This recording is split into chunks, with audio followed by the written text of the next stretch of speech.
Majesteit, hoe kijkt u terug op dit bezoek? Nou, een prachtig bezoek. Met name om te zien hoe de leefbaarheid in stand gehouden wordt op de verschillende Waddeneilanden. Vooral dus zowel Noord-Holland als de Friese eilanden. Hoe ze echt ook samenwerken aan leefbaarheid en de problemen die op alle eilanden gelden. Die hebben we heel goed gezien, er is goed over gesproken.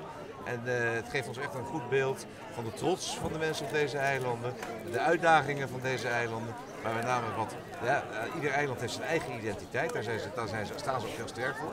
Maar dat we samen echt gewoon, echt voor mij een kroon boven Nederland zijn. En die samenhang van die kroon, die hebben we heel mooi kunnen zien op deze 2 dagen.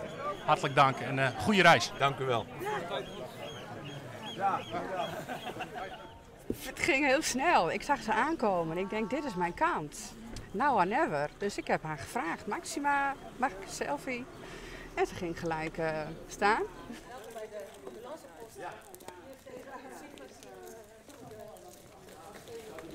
Hoe wie dat?